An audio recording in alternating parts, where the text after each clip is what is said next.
Hello friends, welcome back to my channel. आज हम देखेंगे जैन संप्रदाय।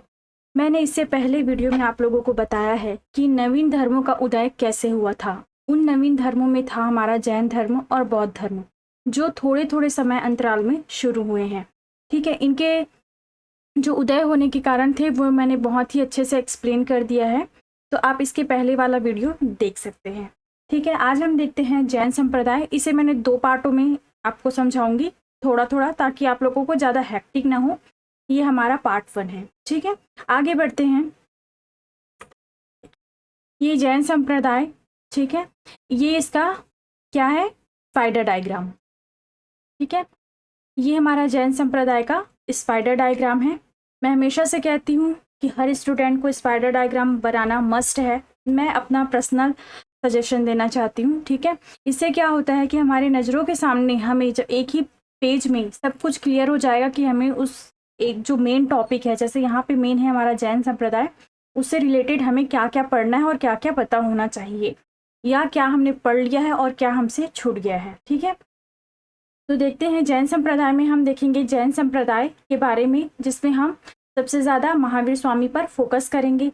उसके सिद्धांत में देखेंगे हम उसके 5 अनुव्रत और त्रिरत्न, उनकी मान्यताएं, जैन साहित्य और जैन संघ। ये जो हमारा पार्ट 1 है उसमें मैं इतनी चीज़ों को बताऊंगी। ठीक है, जैन संप्रदाय, सिद्धांत, मान्यताएं, जैन साहित्य और जैन संघ। और हमारे पार्ट 2 में देखेंगे हम उसके संप्रदाय कैसे 2 भागों में विभक्त हो जाते हैं उसके पतन के कारण, और उसके योगदान। ये हमारा आएगा पार्ट 2 में, और ये हमारा होगा आपका पार्ट 1। अगर आपको मेरा ये वीडियो पसंद आता है तो प्लीज़ लाइक करिए, सब्सक्राइब करिए और शेयर करिए। ठीक है, अब हम शुरू करते हैं। देखिए, जैन संप्रदाय जो है, जैन धर्म श्रवण परंपरा से निकला धर्म और दर्शन है। ठीक है, जैन धर्म मानने वाले थे चेतक, दद्दिवाहन, बिंबिसार, अजातशत्रु, उदयन और चंद्रप्रद्युत। क्वेश्चन में आता है इसमें से कौन से शासक है जो जैन धर्म मानते थे, तो आपको ये नाम याद होने चाहिए। निर्ग्रंथ, निर्ग्रंथ किसे कहा जाता था? जैन महात्माओं को निर्ग्रंथ कहा जाता था। तीर्थकार, तीर्थकार जो जैन संस्थापक होते हैं, जिन्होंने संस्थापना की है, उन्हें हम तीर्थकार कहते हैं। ठीक है, कुल 24 तीर्थकार हुए हैं। ठीक है, इसके बारे में पूरे 24 के बारे में नहीं पढ़ेंगे, जो इम्पोर्टेंट है हम उसके बारे में देखेंगे यहाँ पे। ठीक है, धर्मावलंबियों का विकास हुआ है जैन संप्रदाय में। ठीक है, तो हम देखते हैं ये जो 24 तीर्थकार थे वो कौन कौन से थे, जिसमें हम सबसे ज्यादा फोकस करेंगे महावीर स्वामी में है। देखिए, हमारा है 24 तीर्थकार। ठीक, इसमें आपका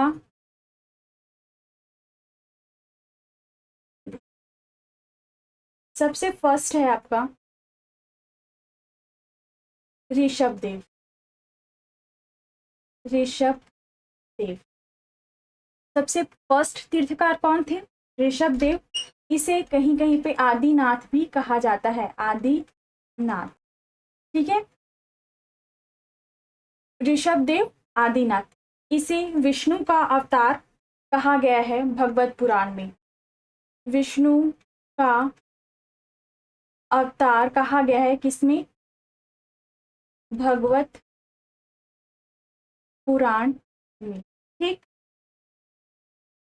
कहा जाता है कि श्रवण बेलगोला स्थित गोमितेश्वर प्रतिमा जो है वो आदिनाथ की है। श्रवण बेल गोला, यहाँ पे लिखती हूँ मैं, श्रवण बेल गोला स्थित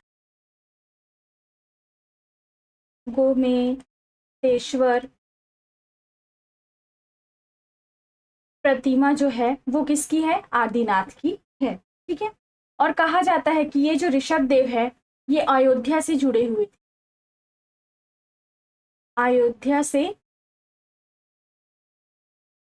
जुड़े हुए थे। ठीक है, इतनी सारी चीजें हम किसके बारे में देख रहे हैं? ऋषभ देव के बारे में। अब देखते हैं हम नेक्स्ट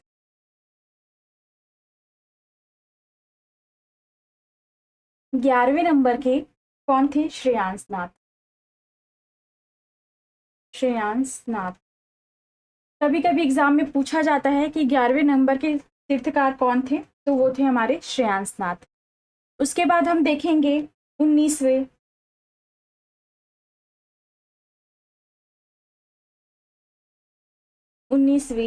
जो है मल्लिका नाथ।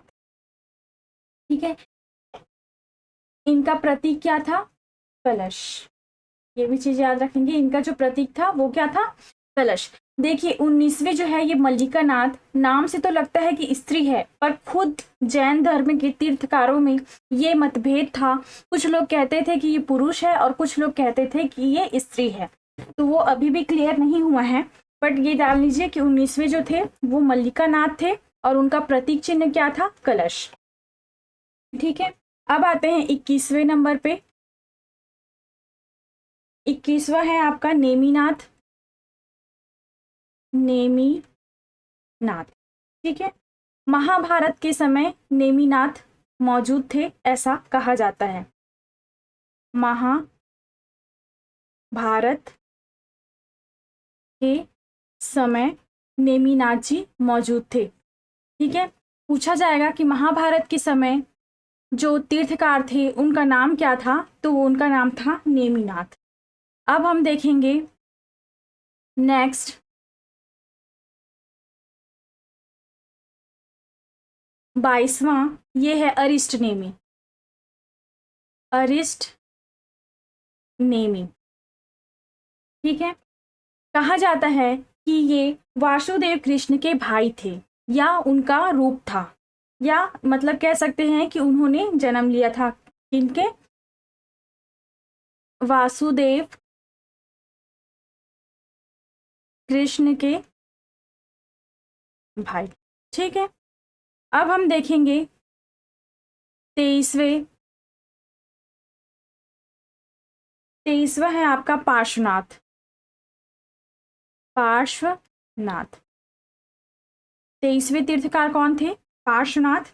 इनका जो प्रतीक चिन्ह था वो था आपका सर्प। क्या था आपका? सर्प। ठीक है, ये जो थे वो वाराणसी के थे, वाराणसी से थे, वाराणसी से थे। ये काशी राजा अश्वसेन के पुत्र थे। अश्वसेन के पुत्र थे। ठीक है, इनके में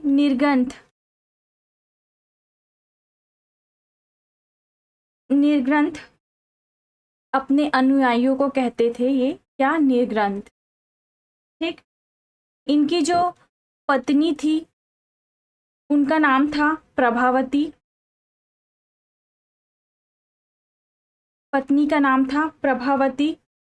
इनकी जो माता थी उनका नाम था वामा।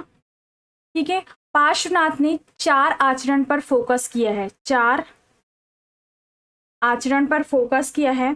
वो है आपका, फर्स्ट है सत्य, दूसरा है अहिंसा, तीसरा है आपका अस्तेय,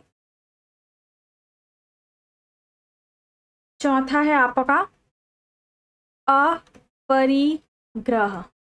ठीक, तो ये हो गया हमारे पार्श्वनाथ के बारे में, इतनी जानकारियां हैं जो मैंने आपको बता दिया है।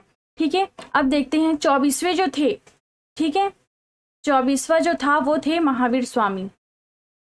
महावीर स्वामी जो बहुत ही इम्पॉर्टेंट थे, हम इसी पर ज़्यादा फोकस करेंगे। तो अब देखते हैं महावीर स्वामी के बारे में डिटेल।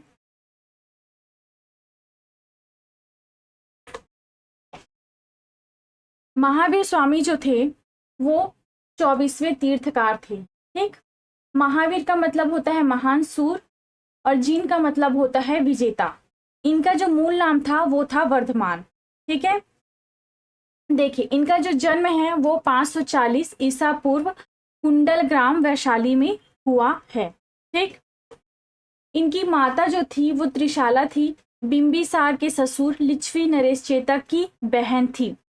इस चीज़ में बहुत सारे स्टूडेंट गलत करते हैं कि वो नरेश चेतक की बहन थी कि पत्नी थी, तो वो क्या थी? बहन थी। पिता का नाम था सिद्धार्थ, जो क्षत्रिय कुल या ज्ञात्रिक कुल के प्रधान थे। ठीक है। उनकी पत्नी का नाम था यशोजा, जो कुंडलिन गोत्र की कन्या थी। उनकी पुत्री थी प्रियदर्शना, और कहीं कहीं पे इसे अणुजा भी कहा गया है। तो दोनों नाम को याद रखेंगे। इनके दामाद थे जमाली, और यही इनके क्या थे? प्रथम शिष्य। गृह त्याग, 30 वर्ष की आयु में इन्होंने गृह त्याग किया था, मतलब अपना घर बार छोड़कर ये निकल पड़े थे। ठीक है। भटकते रहे थे, 12 वर्ष तक भटकते रहे। जब ये 30 वर्ष की आयु से अपना घर छोड़ा तो ये 12 वर्ष तक भटकते रहे, और 12 वर्ष जब हुआ तब इनकी आयु थी टोटल 42 वर्ष। तब इन्होंने कैवल्य प्राप्त किया 42 वर्ष की आयु में। कहा? जिब्रिक ग्राम रिजुपालिका नदी के किनारे साल वृक्ष के नीचे इन्होंने कैवल्य प्राप्त किया, और यहीं पर इन्होंने क्या? कैवलिन कहलाए। ठीक है। जब इन्हें ज्ञान प्राप्त हुआ तब से ये क्या कहलाने लगे? कैवलिन। कब? 42 वर्ष की आयु से। ठीक है।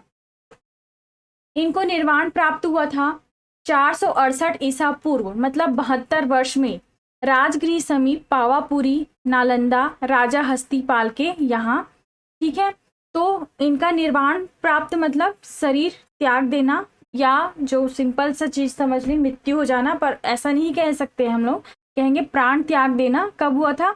468 ईसा पूर्व, 72 वर्ष की आयु में। और ये है जगह राजगृह समीप पावापुरी, नालंदा, हस्तिपाल के यहाँ। ठीक है। कल्पसूत्र जो है उनके संन्यास जीवन पर प्रकाश डालता है। और कल्पसूत्र क्या है? एक तरह का जैन ग्रंथ। ये जो है वो क्या है? एक तरह से जैन ग्रंथ है कल्पसूत्र। निगंठनाथ पुत्र, बौद्ध साहित्य में इन्हें निगंठनाथ पुत्र कहा जाता है। ठीक है। प्रथम भिक्षुणी जो थी वो थी चंदना, नरेश दद्दीवाहन की पुत्री। आचरांग सूत्र जो है उसमें तपस्या तथा काया क्लेश का वर्णन है। प्रथम उपदेश इन्होंने दिया है राजगृह के निकट वितुआंचल पहाड़ी पर मेघ कुमार को। ठीक है। प्रथम उपदेश इन्होंने कहाँ दिया है और किसे दिया है? राजगृह के निकट वितुआंचल पहाड़ी मेघ कुमार को दीक्षा दिया है। और किसको किसको दीक्षा दिया है? देवनंदना ब्राह्मणी तथा ब्राह्मण ऋषभ को कुंडल ग्राम में। ठीक है। अब देखिए नेक्स्ट है हमारा जैन धर्म के सिद्धांत। जैन धर्म के सिद्धांत में उनके सबसे पहले है त्रिरत्न। क्या है? त्रिरत्न। पहला है सम्यक ज्ञान, सम्यक ध्यान और सम्यक आचरण। सम्यक ज्ञान में आपका आता है 5 चीजें: मति, श्रुति, अवधि, मनःप्राय और कैवल्य ज्ञान। सम्यक ज्ञान में सत्य का निशंक वास्तविक ज्ञान बताया जाता है। ठीक है। सम्यक ध्यान में होता है सत्य में विश्वास। सम्यक ध्यान, सत्य में विश्वास कौन से रत्न में है? तो रत्न नंबर 2 सम्यक ध्यान। ठीक है। आपको ऑप्शन देख के टिक लगाना है। सम्यक आचरण, 5 अणुव्रति जो है, अणुव्रत उनका जो इसी में आता है, इस पर सबसे ज्यादा बल दिया गया है। किस पे? सम्यक आचरण पे। सुख दुख के प्रति समान भाव है। सम्यक आचरण में सुख दुख के प्रति समान भाव है। और कहा बताया जाता है कि एक मनुष्य को किस तरह से अपना आचरण करना चाहिए। उनके जो 5 महाव्रत है वो किस में आते हैं? आपका सम्यक आचरण में 5 महाव्रत है आपका अहिंसा। अहिंसा का मतलब है कि हमेशा अहिंसा के रास्ते में चलना है, हिंसा नहीं करना है, कभी भी हिंसा नहीं करना चाहिए। ठीक है। जैन धर्म में बताया जाता है कि कभी भी हिंसा नहीं करना चाहिए। अमृषा या सत्य, कभी भी झूठ नहीं बोलना चाहिए, हमेशा सत्य बोलना चाहिए। अस्तेय और आचर्य, इसका मतलब है कि चोरी नहीं करनी चाहिए। ठीक है। अपरिग्रह मतलब संपत्ति अर्जित नहीं करनी चाहिए, संपत्ति अर्जित नहीं करनी चाहिए। जितनी जरूरत हो उतनी ही रखो, जरूरत से ज्यादा संपत्ति अर्जित करना निषेध है। ब्रह्मचर्य में आता है इंद्रिय निग्रह करना, इंद्रिय निग्रह करना। ठीक है। ये जो मैंने अभी पुराना बताया था थोड़ी देर पहले, तो ये जो 4 अणुव्रत है ये किसने दिया है? पार्श्वनाथ ने। पार्श्वनाथ ने ये 4 अणुव्रत दिया है, अहिंसा, अमृषा, अस्तेय, अपरिग्रह। और ये जो 5वां है इसे जोड़ा है महावीर स्वामी ने। महावीर स्वामी ने जोड़ा है। ध्यान रखिएगा कि अगर क्वेश्चन में पूछेगा कि पार्श्वनाथ के महाव्रत, तो ये 4 है आपके सामने, और पूछेगा कि मतलब महावीर स्वामी ने किसे जोड़ा है, तो वो ब्रह्मचर्य 5वां। ठीक है, आगे बढ़ते हैं। अन्य मान्यता है कि अनिश्वरवादी ईश्वर को नहीं मानते हैं। अनिश्वरवादी ईश्वर को नहीं मानते हैं। देवताओं का अस्तित्व था लेकिन जीन के नहीं थे। जीन का मतलब क्या होता है? विजेता, जो अपने आप में सर्वश्रेष्ठ था, उसके नीचे ही देवता आते थे। ठीक है, संसार जो है वो 6 द्रव्यों से बना है, जीव, पुद्गल, धर्म, अधर्म, आकाश और काल। यानी कि आप ये भी कह सकते हैं कि जो संसार है वो तो 2 चीजों से बनता है, जीव और अजीव। जीव प्लस अजीव इज इक्वल टू क्या बनता है? संसार। तो जीव में ये जीव है और अजीव में ये 5 चीजें आ जाती है, अपना पुद्गल, धर्म, अधर्म, आकाश और काल। ठीक है, आत्मा, प्रत्येक वस्तु में आत्मा होती है, आत्मा की सत्ता को स्वीकारा है। काया क्लेश, अहिंसा पर अत्यधिक बल, स्वयं को कष्टों में रखना आत्महत्या है। अचेलकत्व, वस्त्रों का त्याग कर देना, वर्ण व्यवस्था की निंदा की है और समानता पर बल दिया है। जो उत्तर वैदिक काल में वर्ण व्यवस्था स्थापित हो गया है, जैन लोग कहते थे कि ये बिल्कुल गलत है, बल्कि समानता का अधिकार होना चाहिए, उन्होंने समानता पर बल दिया है। आगे देखिए, खंडन, ब्राह्मणों एवं वेदों की सर्वोच्चता का खंडन किया है और यज्ञ, आहुति, पशु बलि का विरोध भी किया है। निर्वाण, निर्वाण जो है वो सबके लिए होता है, ऐसा जैन धर्म में कहा गया है। ठीक है, कैवल्य मतलब ज्ञान की प्राप्ति संघ के सदस्यों के लिए है और सामान्य गृहस्थों के लिए नहीं है। कैवल्य के लिए सबसे पहले आपको जैन धर्म स्वीकारना पड़ेगा, तभी आप कैवल्य को प्राप्त कर सकते हैं। आप एक नॉर्मल इंसान की तरह गृहस्थ जीवन व्यतीत करके कैवल्य की प्राप्ति आपको नहीं हो सकती। मनुष्य की 3 श्रेणियां हैं, अव्रति, अणुव्रति और सर्वप्रति। क्वेश्चन में आपको आ सकता है कि मनुष्य को 3 श्रेणियों में किसने विभाजित किया है और वो श्रेणियां क्या हैं, जैसा भी क्वेश्चन बन सकता है। तो ये चीज ध्यान रखिएगा कि जैन धर्म में है और वो तीनों का नाम क्या है? अव्रति, अणुव्रति और सर्वप्रति। धर्म, 8 प्रकार के कर्म और 18 प्रकार के पाप को जैन धर्म में माना जाता है। ठीक है, ज्ञान के स्रोत, जैन धर्म में कहा जाता है कि ज्ञान के केवल 3 ही स्रोत है। एक प्रत्यक्ष, जो आप अपनी आंखों से देख लें या खुद के ऊपर हो जाए। एक अनुमान, एक आप अनुमान लगा सकते हैं दूसरों की व्यथा को सुनकर या अनुमान जैसा भी है। और तीसरा है आपका तीर्थकारों के वचन सुनकर। तीर्थकार कौन होते थे? जो जैनी होते थे, जो संस्थापना करते थे, उन्हें तीर्थकार कहा जाता था। उनके प्रवचन सुनकर आप ज्ञान के स्रोत अर्जित कर सकते हैं। देखिए यहाँ पे है आपका संलेखना, संथारा, निशित, समाधि मरण। इन सब का मतलब होता है कि उपास से शरीर का त्याग। उपास द्वारा शरीर को त्याग करने की विधि को क्या कहते हैं? संलेखना, संतारा, निसिद्धि, समाधि मरण।